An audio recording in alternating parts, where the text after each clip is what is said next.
Готови? Айде. Най-напред нашата дружба. Готови? Свали инструмент. А сега. Раз, два, раз.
Хайде още малко и... Ходом, мъж!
Защото я няма Симона.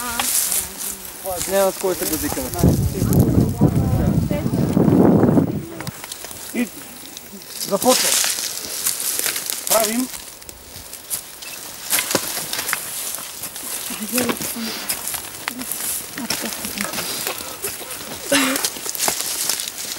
Васко, гледай.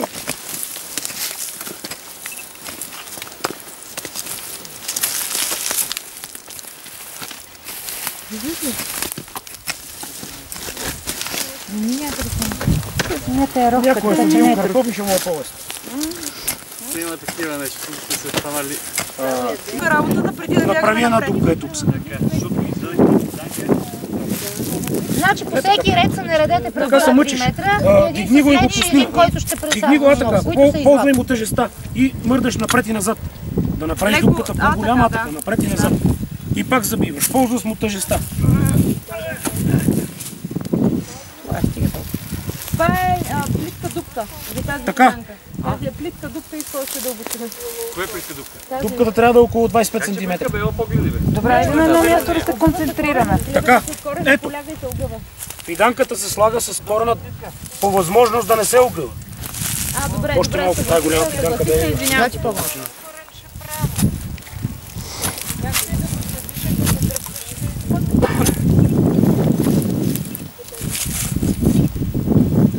Плитка ли?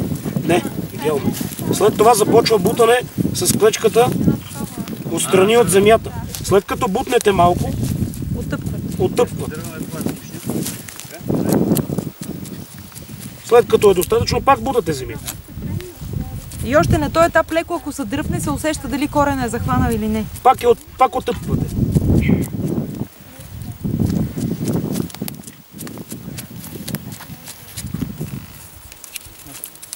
Може ли още двама поне смечови да дойдат тук? Нека първо само да видим и после ще да.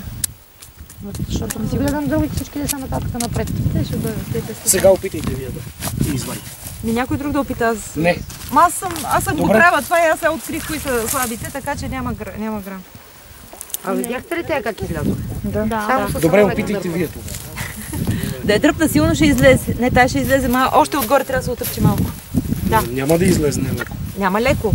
Още малко мисля, че отгоре може да се отъпче ето така. Да, с крака. Така и вече няма въздух и сега вече е стабилно. Без да се наранява корена.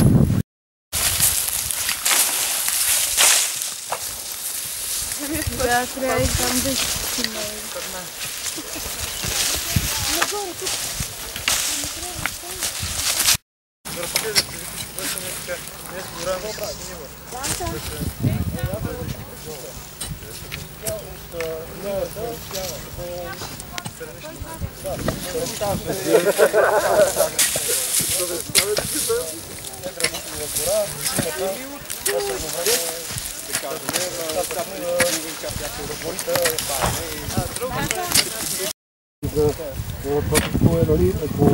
Как сте вие доброволен труд, ние това всичките плаща. Едно предприятие просто няма... Гръбда ни е... Няма да мога.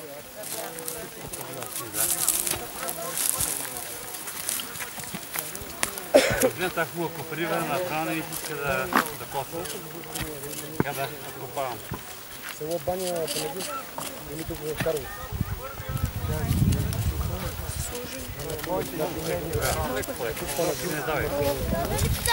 Карловски има баня.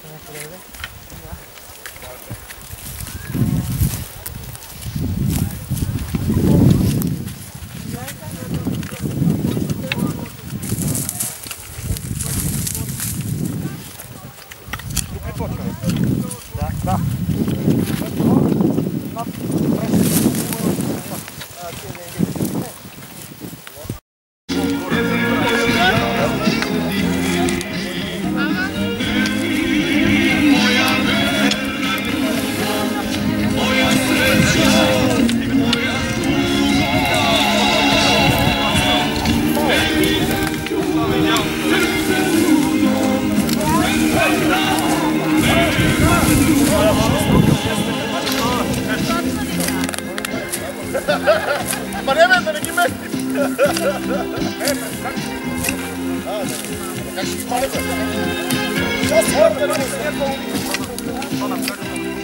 Как ще палим?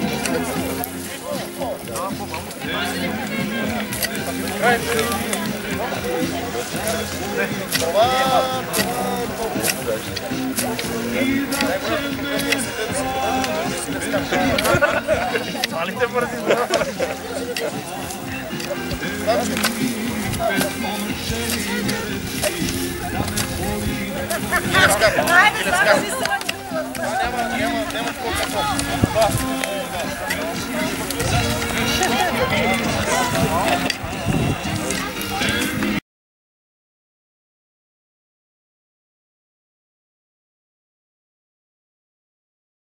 Давай! Да! Айде, търкулихме! Малко по-ниско! Ти не мога копаеш, ама учи да може. Добре дошли в Копривщица и на Копривщинска земя. Днес искаме да ви представим един копривщински обичай – търкаляне на тортетата. На Свето 40 тортета ще рече питка. Говоря на местен диалект. В Копривщица на 22 март, деня на равноденствието, на Свето 40, на свети 40 мъченици, В Копривщица и в Средногорието съществува един такъв обичай – търкаляне на тортетата. Това е един стар езически обичай, който се е спазвал от нашите прабългари. Такъв съществува при малоазиатските българи. Сега само ще ви разкажа обичая и след това ще го направим на практика. На този ден старите възрастните хора са месели тортетата, като на тях има малки питчици. Те символизират наричане на плодородие на къщата, берекет на природата и берекет на стоката, да се размножава и да е здрава. Ние днес с вас ще направим така наречения копривщински обичай търкаляне на тортетата на Светот 40. Това е един стар езически обичай, който нашите българи са принасяли жертва на плодородието. Какво ще направим? Ще търколим питчицата. Там, където е пристигнала, се издълбава тревата и под нея се слагат трите малки питчици, като наричате за къщата, за животните и за берекет, за плодородие за природата. След това отчупвате част от питката и я хвърляте зад гърба си. Това е идеята, да хвърлиш зад гърба си. Това е обичай, който старите българи, малоазиатските българи са правили. Хвърляш го зад гърба си с намерение да намериш нещо пред себе си. Малоазиатските българи първо са захранвали своите животни. След това първия срещнат човек са му отчупвали от питката и са му давали. След това всичко е хвърлено зад гърба. Намерението, отново да го повторим, да хвърлиш зад гърба си, за да намериш отпред. Това е, с което искахме днес. Искаме да се включите в тази идея, понеже искахме да запазим тази част на поляната, където всеки от вас ще си търколи питката, ще направи този древен български обичай към природата и след това може да се хванем на едно хоро. А питката, след като я хвърлите зад гърба си изяждате другата. Големи притеснения, че тук... Сега сигурно ще ви раздадем питките. Да. Въпросът е как ще ги търкаляме? Тук сега. Да, въпросът е, че не може на всички да видим на някъде. Седно някъде. Значи символично 1 метър да минем, взимате и отчупвате. За здраве къща берекет, мисля, че трябва да наречете и двамата, защото от глад мисля, че няма много добро само да дойде. Ама аз лекшко ще... 100% винаги си. Айде да си ги подадем. Какво правим сега? Чакай да гледаме. Да, айде сега. Вентислава. Нямам такова. Да се не се твърля. Така, забиваме. Колкото удраме го на състезание. За животните и за природа. Не, отчупете си. Да, насам да едем. Те назад, да, зад гърба. За къщата и за животните и за природа. И объркат движенията. Момчетата бъркат назад, за да намерят отпред. За радиото може да хвърляте зад гърба. Как ще хвърляте? Не са ли търкаля? За къщата, за стоката, за къщата, за стоката, за природата.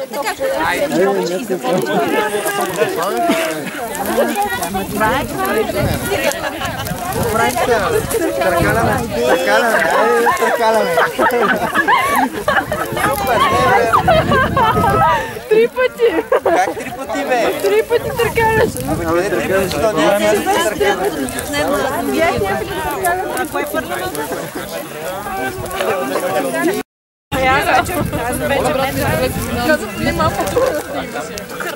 Там раздават черна солка. Не, това е края. Ние сме декемврийски, нали? Ноемврийски. Няма се разлика. Аз не разбрах как ще търколиш на фест, да занимаваш нещата. И след това даваш на първия.